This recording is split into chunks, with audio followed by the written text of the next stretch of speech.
This is a ManeHustle Media podcast.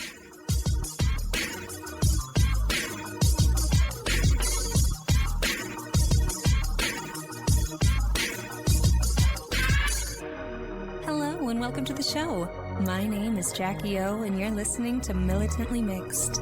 Yo, this is Rashani from the Single Simulcast. And when I'm not making you laugh or making up parody songs, I'm kicking back, listening to Militantly Mixed.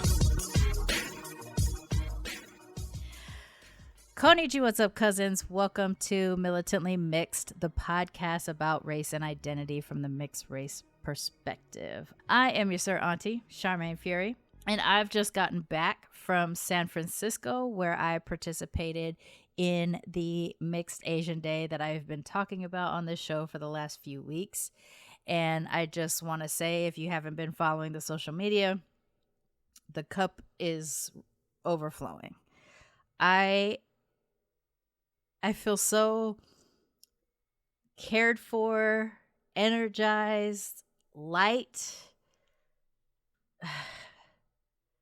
from this weekend for multiple reasons. And of course, I'm getting emotional thinking about it right now. This year and a half has been a real challenge to try to feel human again. My life, ever since Tristan died, has split between the Sharmane from the before times and the Sharmane from the after times. And I'm trying to reconcile these two versions of me in a way that I feel like I can live with and move forward in. And there are times when it's really difficult for me to feel like I can access the Sharmane from before.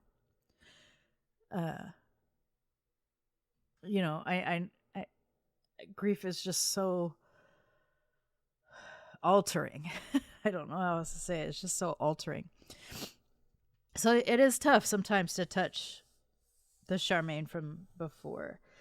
But getting a chance this summer to participate in two mixed affinity events with the Free to Be Fest in August and Mixed Asian Day this weekend, there was quite a lot of the Sharmane from the before times that showed up. And I miss her. I miss getting to be them. And I felt like I did get to be Sharmane from the before this weekend.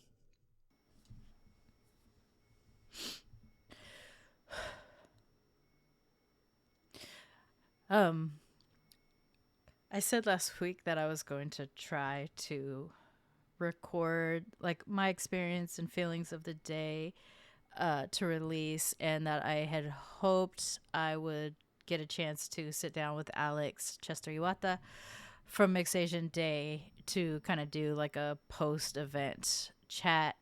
And I wasn't sure which order I was going to be able to do that in. But luckily, I was able to chat with Alex late Sunday night, like after I got back to Seattle, and ask, would she be available to come on and chat? And luckily, she was available Monday, so we got a chance to record earlier today. And, luckily I have something to release for y'all in time for Tuesday, because I wasn't sure if I was going to be able to do that. I think what we chat about on this episode is sufficient enough. I don't think I also have to record my own separate one now. So that's what I'm going to do. I'm going to share that conversation that I had earlier today with Alex with y'all. But a couple of points that I want to drive home that come up with Alex and I, but also that I would like to make sure y'all pay attention to, is the events like Mixed Asian Day. And Mixed Asian Day in particular, Alex always makes sure that it is a free event, so it is as accessible to the public as possible. Of course, if you're not in the town that it is in that year, and you decide you want to go, there would be some travel and everything. But if you can attend, at least she does her best to maintain keeping it free. but it's not free. It's running on donations. It's running on support from the outside to make events like this possible. And with all the panels that were there, the rental space, the venue space that was so fantastic this year, the gift bags that all the attendees received as well, not just the panelists, but the attendees as well, were like high quality things. And so, all of that comes with sponsorship and donations from the public as well. So I'm going to put in the show notes links, of course, to Mixed Asian Media and Alex Chester-Iwata, to Instagram and to the website and everything like that. Of course, I'm going to put that up there because that's how you find out about stuff. But I'm also going to put a link to their fiscal sponsors page, Leviathan Labs, and so that if you are interested in supporting free events or supporting events so that they can be free to the public for something like Mixed Asian Day or other affinity days, if this is something that's in your heart and you can do it, even if it's $1, $20, $10, $100, whatever it is that you can do. I will put that link down in the show notes for Leviathan Labs. You just have to make a note within your donation that it is to support Mixed Asian Day, because they're the fiscal sponsor of Mixed Asian Media, and that just tells them how to route the donations when they get there. So that is important to come across. It's something we do mention at the end of the episode, but I just want to make sure y'all hear it now. And community is tough to find sometimes, even if you live in a city, which you would expect to have easier access to people. I would say mixed community in particular might be tough to find. In the beginning of the show, the ones that seemed to struggle the most were like folks that lived in rural communities, or they were the only mixed person in their family, or maybe it's just them and their siblings and they just had no access to other mixed people. And even in a city, you might have more access, but it might be harder to find like actual community space. And that's why you seek out things like Militantly Mixed or various Instagram accounts or YouTube channels or something like that, where you get to see and hear mixed people creating content in the hopes that we can find community. But there's no more special community space than something that you can do in person, where you can actually sit and share and make eye contact with, hug if you're a hugger, other mixed people that have gone through similar things that you've gone through, that are empowered by hearing other people's stories, or an opportunity for you to help if you want to help somebody. Those types of things that happen in a physical space are so different than just the practice of listening to a podcast about mixed people, or just the practice of following an Instagram account where you get to hear, see, and learn about other mixed people. So if you find out about them, if you hear that they're existing, of course, anytime I hear about them, I will share them on the show as well. And they're somewhere even remotely accessible to you, please do try to attend, because even for someone like me who works in the mixed space, I make my joke about being professionally mixed a lot. Even someone like me can be completely emotionally overwhelmed in the best way from being able to experience an event like Mixed Asian Day or Free to Be Fest. It is just a different ball game than just doing the show. No other way to say that. So if you get a chance next year, or if you hear of any mixed affinity days or events between now and then, and you're able to attend, please do, because you'll be giving yourself a gift that you'll be able to kind of eat off of for a while. It really just kind of fills the cup. And that is exactly what Mixed Asian Day this weekend did for me. So without further ado, please join me in welcoming back our cousin, Alex Chester-Iwata from Mixed Asian Day. Well, I guess she literally was on the show 3 weeks ago, so I don't want to say welcome her back to the Militantly Mixed family, because she's definitely a big part of Militantly Mixed family. So let's just say welcome her back to the show.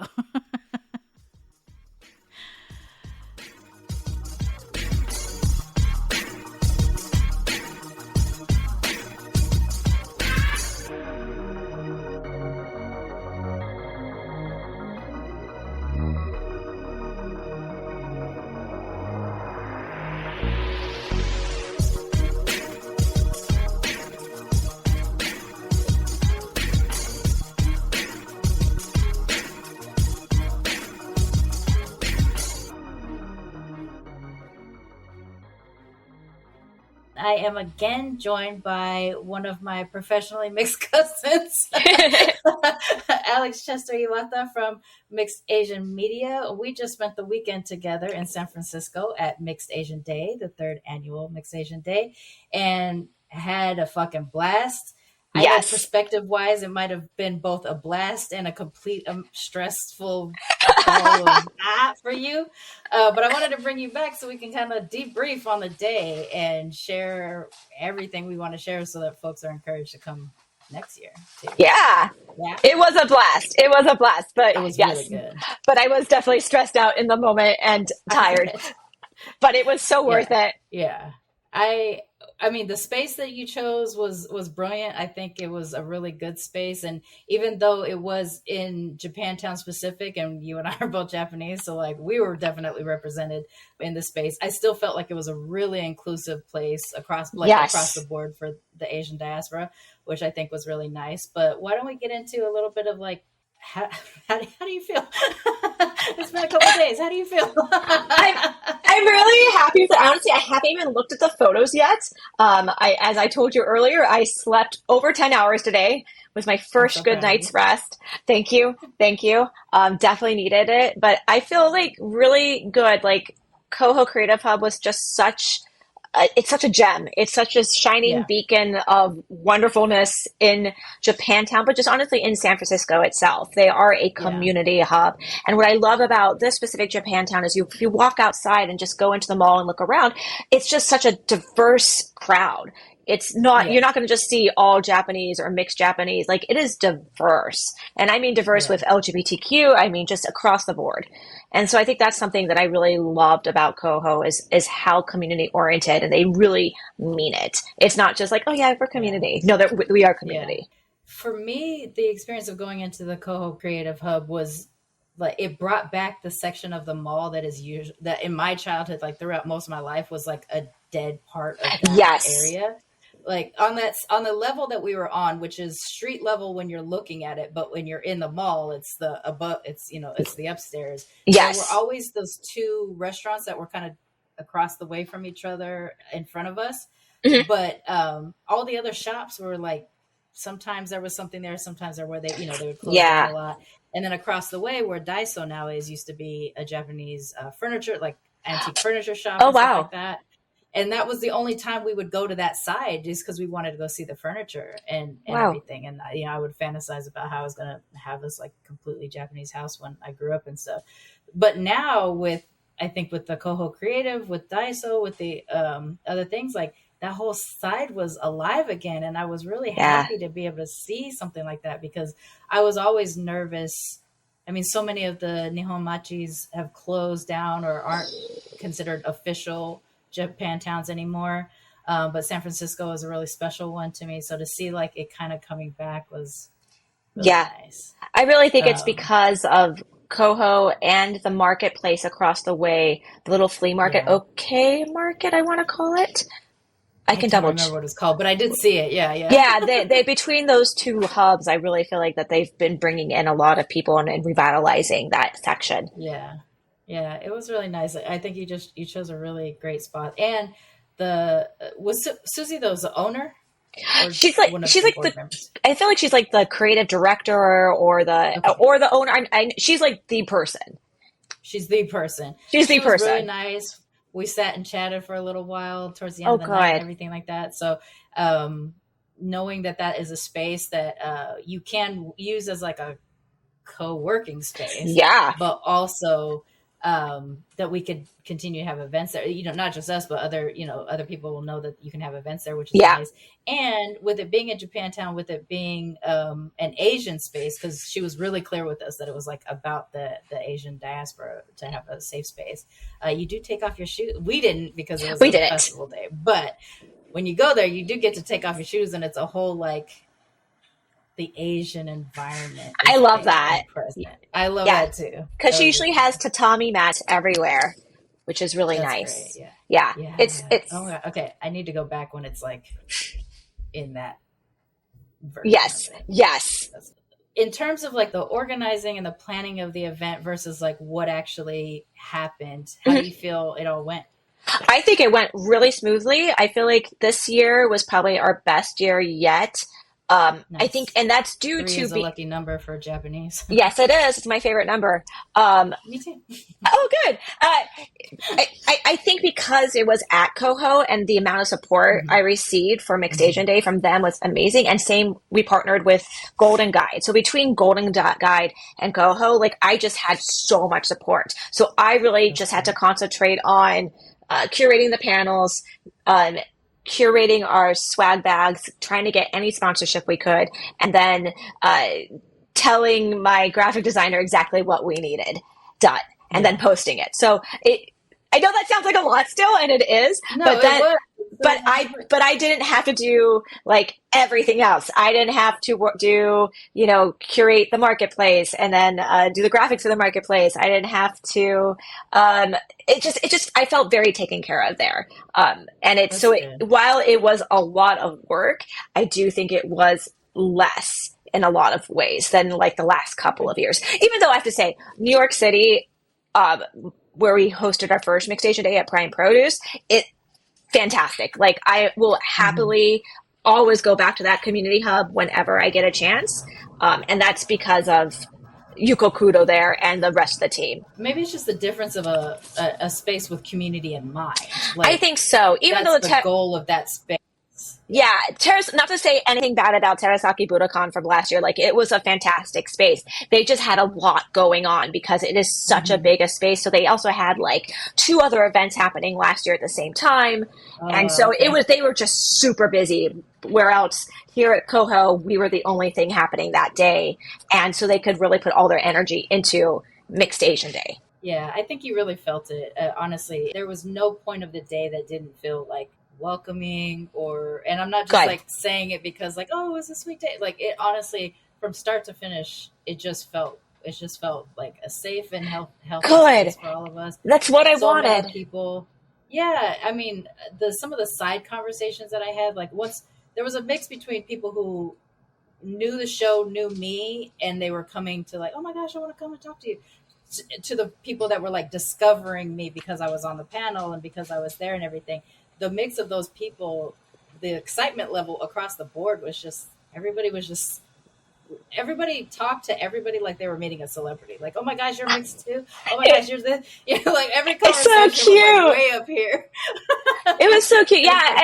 We also had a lot of walk-ins because people would just be like, oh, what's this? And then my mom, was checking people in. It's like, oh, it's a Mixed Asian Day. And they're like, oh, I'm mixed. I was like, yeah, come on in. So that was also really cool. I kind of feel bad because I went to go to eat lunch with my friends beforehand, like in Japantown area. And as we were walking, because my friend was also mixed. She's Chicana Chinese. And we're walking around. I was like, look at all the hafus like running around in Japantown. Yeah. Like this is what it's like here. You just see mixed people all over the place or whatever. But I feel bad that I wasn't like, hey, there's a Mixed Asian event, like because I haven't gotten that outside personality yet where I'm just like out on the street going like, hey, there's a thing. I get that, yeah. I'm glad to know that there were. I'm glad to know there were walk-ins. So there were. We had a lot of walk-ins on top of the RSVPs. So that was really, really nice to see that people were like, what's happening here? We're like, it's Mixed Asian Day. Yeah. And we didn't exceed the fire. No, we had no issues. Thank God. We were fine. I think everyone is happy. But we had a really good turnout. And that's good. Great. Do you want to touch a little bit on kind of each of the panels or highlight some of the panels? Oh gosh, sure. We started the day with yoga brought to us by Equinox, which was like, thank you, Equinox. And that was really lovely. I think it was a good way to start the day, like in a grounding way. And everyone just like... And that was quite of a big group, right? I saw the pictures afterwards. Like that was a huge group of people. One of my friends was like, it looks like the start of your Mixed Asian cult. I'm like, oh... I mean, sure, it wouldn't be the worst cult. No, I've always been told I would be the worst cult leader because 1, I'm not going to take your money. 2, I'm not going to abuse you. So I would be the worst cult leader. But sure, yes, the start of our cult. Come join us. Yeah. And then it was really just, I think, a good way to segue into all the other panels because we dived pretty deep on some, like everything from Asian adoptee voices to your incredible panel to just having Mixed Asian authors talking about the works that they do in that space they've carved out for themselves. Like we had, I think, a nice diversity of panels, trying to hit on as many topics as we possibly could in the short amount of time that we had. I try to be as inclusive and cover as much as I can on this one day. But I know there's always places where I could do better. But it's also like, who answers my emails? Who will actually respond to me when I do outreach, especially if it's cold? That's true. Because sometimes I'm like, I really wanted to have more Pacifica people involved and more South Asian people involved. But if people don't answer their emails, there's not much I can do about that.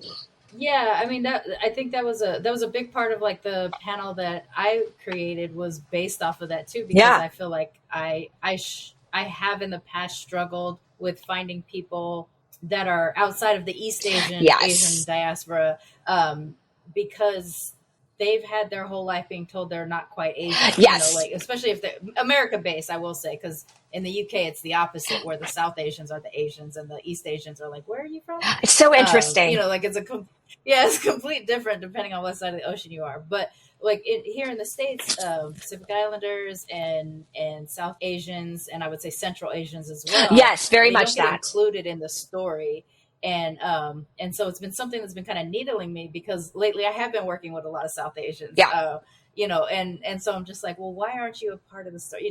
And not putting it on them at all, but no. Like, why aren't these other parts of Asia part of the story? And it was a good illustration as to why we needed to have that conversation in a mixed Asian space, because literally it was like you and I both trying to spread our wings across our community to find people that could be in our panel. And it was, I'm not gonna lie, it was a struggle. It was. To find people. So I'm like, please reach out to us. We want to work with you. We want to share your stories. So it'll be a goal of mine for next year for both Free to Be Fest and whatever level I end up participating in Mixed Asian Day as well, to be like, I'm going to actively be mentioning this thing and be like, you're part of this too, but your story isn't as heard as much because there's not as many of you out there that either feel like you have permission to enter an Asian space, which is unfortunate, or two, even though it exists and is available. Like both of those things I think can be happening. I think so too.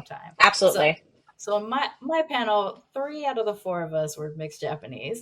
Thankfully we did have Ren, who was a double Asian, a Pakistani Japanese. Yes. But at first when I realized that as people were becoming unavailable, I was like, this is going to leave us with all Japanese people. Like I can't. And then luckily, Noelle pitched in at the last minute, who was on the mental health panel ahead of mine. When she was speaking, Soph and I looked at each other and were like, we should try to get her on the panel. And then I hedged. I was like, I don't want to interrupt her. I don't know. But man, just she fucking delivered. Oh, she's awesome. She's awesome. She was amazing. She was such a big help. Like even throughout the day, just everything. Noelle's the best. Yeah. That's dope. Yeah, I am completely obsessed now, and I'm definitely gonna make sure that I get Noelle on my show at some point. But what I was really appreciative in terms of the panels that you curated, like outside of mine, was mental health from the Asian perspective is not talked about. It's not. It is such a struggle. And I come from 2 communities where mental health is not heavily talked about. Black and Asian communities both struggle with this, and only in maybe the last 3 or 4 years, I would say, is starting to flip over to where we're starting to embrace it publicly. But I think specifically within the Asian diaspora, like literally all of Asia has this issue, is that it seems like a white thing. Yes. Like our immigrant families, it's like, that's kind of a white thing. And so to get involved makes you do feel like you're trying to align in whiteness in some way, shape, or form, but like all of our mental health matters. And there is a disconnect between us and our mother or father countries, because whoever immigrated here, our parents, our grandparents, or a great grandparent or whatever, by the time we become American Asians, we're disconnected from the homeland. We're disconnected from a lot of the culture. Some of us don't have the language. Some of us barely get the food. And so we feel a little bit broken within our identity. And so to be able to address that specifically through an Asian mental health specialist, I think would be incredibly helpful. Yes. And with Yellow Child Collective, knowing that they have a goal to support the Asian community within mental health, was great. So that panel, Oh, I'm I so think glad. was really smart to have. This is my second year working with Yellow Chair Collective, and I will always work with them. I also, in New York City, I was working with Anise Health, which is another Asian-led mental health platform. So it's nice to see that there's more of them becoming readily available for the community, and they're specifically geared for this community. It's really important. And they have, I think Yellow Chair has a really cool event coming up maybe in November called Entwine. It's part of their non-for-profit. My mom and I participated earlier this year in their Entwine event, and it was beautiful. It was a beautiful mental health space they created for everyone, but with, of course, an emphasis on Asian mental health. Okay. I will look into that so I can share that with the audience Yeah. too. Yeah, I thought that was brilliant. And honestly, I think a mental health presence in almost all of our like affinity spaces would be really important and helpful, because it's not just the other stuff that we have to deal with in mental health. It literally, our access to culture becomes a fissure, like in it does. I mean, our health and stuff. This working with Koho was like really wonderful for me on a personal level, because I got to access my Japanese-ness in a way that I hadn't before, aside from like visiting Japan last year. And so that was really lovely. You know, my dad's side of the family is very Americanized, and there's so many reasons why, but to the point where it's like, oh, I've never experienced some of this stuff before, like any, like the festivals aspects that I had no idea that really existed. So that was really cool when I got to go do that with Koho a few weeks ago. Nice.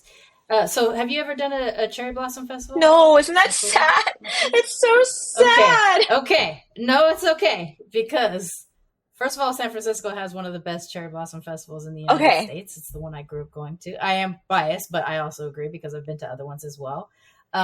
So if you are available in April when they have it, let's do it. Let's go. Oh my God, I would love that so much. Yes. Okay, let's do it. Yes. I'm going to mark it in my calendar. Because then it's, one, you get to experience Sakura Matsuri, which is great, but two, me having a little bit more access to like that kind of stuff growing up, I can be like, okay, what you're about to see, because it's not like someone's up there explaining to all the hafus, like, okay, this part of the festival is this, you know. So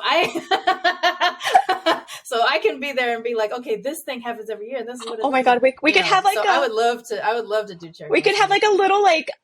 I feel like we could almost have like a little tour guide thing for like all of us hafus who are trying to be in touch with our Japanese stuff, our culture, and yeah. Let's organize it. Militantly Mixed and Mixed Asian Media collaborate on Sakura Matsuri tour for the hafus who have no idea how like what Japanese traditions are. I think that'd be amazing. Actually, that would be amazing. Maybe we can actually have a booth and event there. I'm gonna start thinking let's think about that. I'm down. Literally off the fly, but yes. Okay. It's in It's in there. We'll work on that. Okay. Because I guess I didn't realize how disconnected until our most recent conversation before the Mixed Asian Day. I didn't realize how disconnected from Japanese culture you had. So now I feel like, how do I just throw all the stuff I grew up with and put it into you? Because I appreciate I don't feel like I have that much. When I'm around Soph, I'm like, because Soph actually grew up, going back and forth and stuff. So there's things where I'm like attaching to Soph. So between all of us, we'll make it happen. Dilute our stuff down so that all the I would love that so much. That makes me happy. Another thing that happened and I don't know how much you saw of this because I know you're running around like crazy too. But I got to adopt some nibblings at the festival or at the day. People there was one person in particular called Randall. He is a double Blasian, which I've never met before, and I think is dope. Black and Japanese on one side of the family, Black and Korean on the other. Oh my side gosh! Of the family. And he hadn't had access to other Blasians before. So when I mentioned that I was a Black Asian up on the stage, I saw them lean in, but I didn't make the connection until actually after they asked a question, and then eventually we ended up talking that night. But I could see that type of person that turned me into a Sir Auntie was at that event, where it was just like, I've never met somebody with the same identity, and I just need, present. I need like to be visible. I need to be heard. I need to learn. I need to see and stuff like that. So I was like, all right, you're like, come here. You're mine. I love that. and they had a friend with them too, also, that was a mixed Asian as well. And so it was like, there were people there that were just there. Luckily they found out about it, but they were just there to find like some kind of connection to someone even remotely like them. And I think Mixed Asian Day, you don't necessarily have to find someone with your mix. No. It's just the fact that we are mixed, and in this particular case, a double connection. We're mixed and Asian, even if we're not the same Asian. And you could see the light. That was the thing. Like, you could see the light in their eyes, that it was like, I've never felt like this before. And I remember feeling like that years ago. And not that I'm jaded or anything like that. It's just, you forget how exciting Absolutely. Until you see it in someone else. Well, especially because you and I work in the space, and we're fortunate enough to work in the space. So we are surrounded by other mixies like us constantly. So I do have to oftentimes remind myself, oh yeah, remember Alex, he used to like be like, oh, so yeah, you're mixed. Yeah. You forget, you really do forget. And so having a day like Mixed Asian Day gave me the opportunity to touch back to a thing from my past too, of like that first time you meet someone who shares your mix or is even remotely mixed, or if you just find a mixed person in the wild. All of those moments were exciting in the past, and now they're exciting because I'm thinking about, how do I incorporate this person? How do I incorporate this person into the thing that I do? And so it is a little bit of a different experience, I think, that the attendees get to have, that like people like you and I, we need them to re-expose us, exactly to that feeling. Absolutely. It is a conversation that I've had with a few of my friends who, for MAM, like we often talk about like, oh, we need to know, can't constantly having the same, they're not the same, but they are the articles of, oh, woe is me, I didn't belong, I don't fit in. And we're like, but no, we still need to have that. We're just very lucky that we've been able to work through some of these issues, and that we are surrounded. We live and breathe this, where else folks are like, oh, it's my first time being able to talk about this. And so it's something that I always have to be mindful of, and being like, no, people need to still keep talking about this. They do. And you're right. It is a good reminder of that, because I know that there was a period of time in Militantly Mixed, I was starting to feel like the snake was eating its own tail. It was like going back to deal with the issues that I had already dealt with. And I'm like, I might not be the voice for this anymore. But a version of the way that I get to be a voice for that now is, I don't have that issue anymore. I know the steps that I went through to get out of that. So maybe I can use that to help others. But there was a period of time I couldn't see the help part. I could only see the, I can't keep dipping into this part. And having a chance to go to an event like this, when you see people that are in that position, that part of the journey, you're like, okay, yeah, I can adopt this person, and I can like help them do that. And I wouldn't have had that, I think, just through the show anymore. I think I need physical spaces for that to be possible. 100%. I agree with that. In the show now, it's different.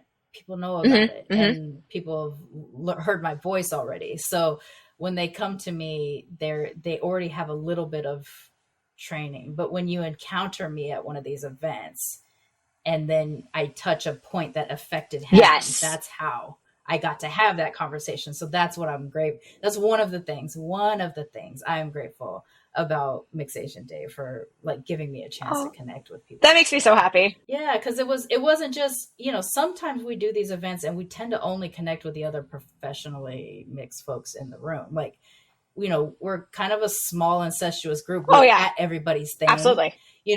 We've all had an article in everybody's thing. We've all had an episode on everybody's thing. And so you forget to touch back to, the people that we're doing this work for. And your event in particular gave me that. And so I was really appreciative of that aspect of it. And not to mention, I've filled my schedule for the next 3 months. Oh, that's great. There's so many people who wanted to be on the show after.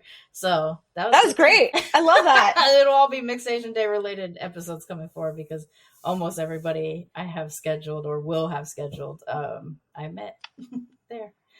Is there any things you really, really want to get across to people who didn't get to experience the day, so that they're maybe encouraged to go next year, like a part of the day that impacted you that you would like other people I think it really is just about what you had said about connecting on that level of someone else, like especially if you do live and breathe the mixed experience, being able to connect with someone who hasn't had that. I think that is so vital and so important to have spaces like this.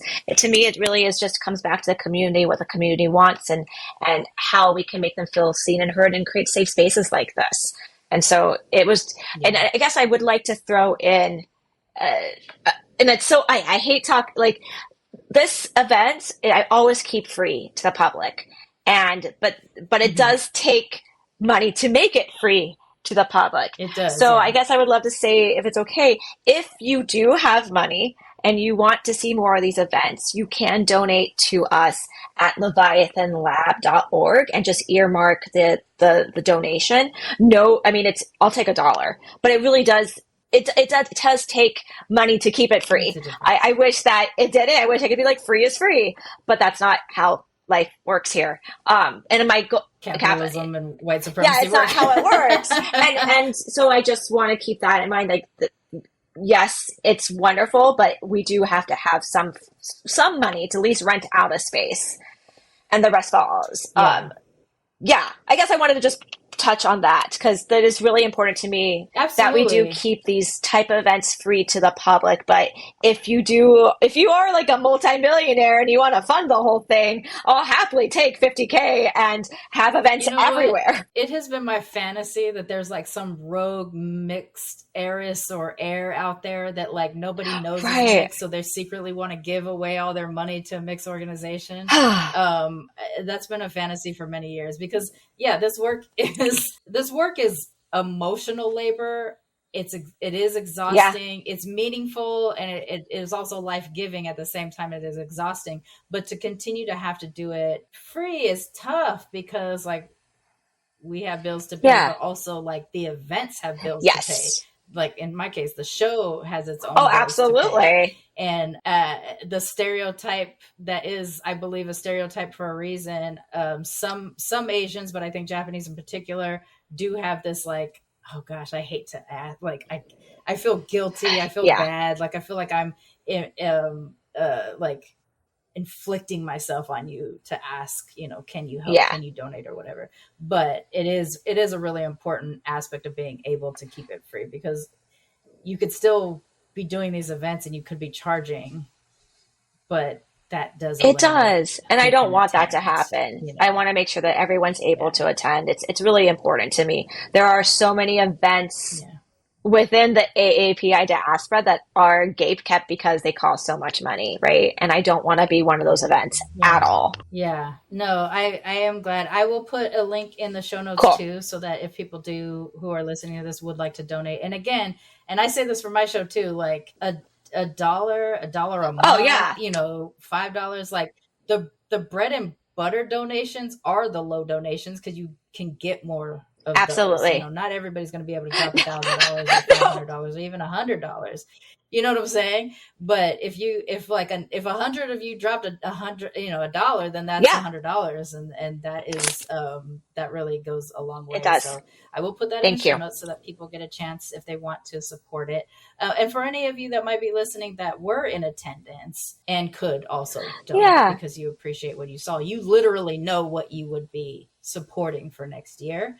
And so, if you got your little dollars or 50 cents or $5 in there too, that would make a big difference as well. And I'll just say from a participant stance, because I was one of the panelists, but also as an attendee who got to sit and watch some of the other panels, the thoughtfulness in which the panels were curated, the different quadrants of mixed Asianness that was touched, I think are the types of things that we may spend so much time talking about the I'm not Asian enough or can I claim question that we also don't get a chance to talk about.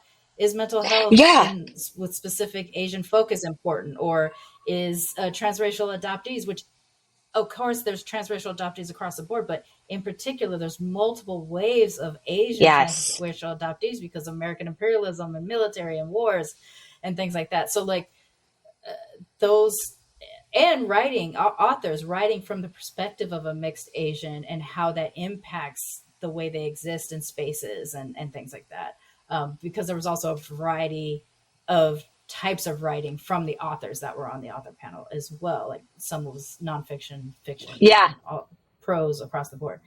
So I think that kind of stuff is really important, is that you were really thoughtful in creating something for everybody, or something that you didn't realize could have been important to you. You know, if you just sat and listened, you might have gotten something. You're like, oh, I never even thought about that aspect. Absolutely. Of Asianness or mixed Asianness. So for me, I would say I'm really grateful that you were able to do that, even though I know what the challenge was, because I also had the challenge in finding the people to do. We'll see what happens next year, because we're in the talks, and we're thinking it might happen in San Diego. So hopefully we'll be able to broaden, and maybe people will come out of the woodwork and be like, oh, I would love to be part of this panel and have my stories shown that we don't normally get to share within the day. So that's my hope. So I'm like 99% sure it's going to happen in San Diego next year. Yeah, that'll be great. And honestly, like the more because your event does move around, you have a chance to touch the Asians that are in that. That's my hope. And so that might be how you get the access to the Asians that, you know, in San Francisco, you're definitely going to hit mixed Asians, because that was a very mixed Asian area. But maybe in other parts of the country, you will have access to Asians that immigrated from other places. So it'll happen. I believe it. I believe it'll happen. And you can always count on me to participate in any form that you want. It makes me so happy. I will be there, because I really, I adore you. I adore the work. I adore you too. And I haven't had like an Asian day like that, like an Asian related thing that felt as good as that in a really, really long time. So yay. And specifically mixed Asian, never. So that makes me so happy. I mean, that is why we're doing Mixed Asian Day, because of that. Yeah, because of that. Yeah. Why don't you let everyone know how to follow you? And you can follow us on Instagram at mixedasianmedia.com, our website, Mixed Asian Media. Words, Alex. I'm tired still. Instagram at Mixed Asian Media, website, mixedasianmedia.com. And then to donate, leviathanlab.org. And just, make sure when you donate, because it is to my fiscal sponsor, that you let them know it is for Mixed Asian Media. And then if you want to follow me, at Alex F. Chester, say hi. Yeah. Side note before we get out of here, those fucking gift bags, that was a nice quality. Thank you. Like I've had lesser gift bags from really expensive events before. So for that to be a free event and the gift bag was as nice as it was, and the stuff that was in there was as nice as it was, like, thank you. Job. The gift bag itself, the tote bags were all because of Yuzu, which that Join Yuzu group, they are a platform for friendship and dating within the Asian diaspora. So that was really all due to their sponsorship. Nice. Thank you so much. Awesome. And then just the community, people were like, oh, I can donate some swag here and there. Sometimes they're a little more, there's more stuff in them, but I think we got some good quality stuff. And I was really excited for like the chai tea packets, especially. The chai tea packet, I'm looking forward to the chili. Hot boy chili oil. I really also liked his Shiba Inu. That was cute. He was wearing at the end of the night. I don't know if you saw it. It was very cute. Yeah, it was a good time, man. It was. It really was. I love it. I'm going to ride this high for a while, even though I had to go back and do homework this morning. Yeah. I still had a great time. So thank you so much for all that. And thank you, because you really just helped make the day just what it was as well. I hope you know that. Thank you. I appreciate that you trusted me for the closing spot. Like I didn't think about that until we were there, and then I'm like, oh yeah, no. I was like, this is like, no. Yes. I appreciate it. Thank you for trusting me with that, because, that was meaningful too. And my panelists were amazing. It was a really wonderful conversation. All right. So for everybody out there, please go into the show notes so you can click all the links to follow Mixed Asian Day, follow Mixed Asian Media, donate to the Leviathan Lab with a note to say that it's for Mixed Asian Media. And other than that, don't forget to be your mixed ass selves. Militantly Mixed is a ManeHustle Media podcast, produced and hosted by me, Sharmane Fury. Music is by David Bogan, The One. Please follow us on social media, YouTube, Instagram, and Facebook at Militantly Mixed. If you'd like to become a Patreon of Militantly Mixed, please go to patreon.com/Sharmane Fury for a monthly sponsorship, or paypal.me/militantlymixed for a one-time only donation. And if you like what you hear on Militantly Mixed, please subscribe, rate, and review on iTunes or wherever you listen to podcasts. And don't forget to be your mixed-ass self.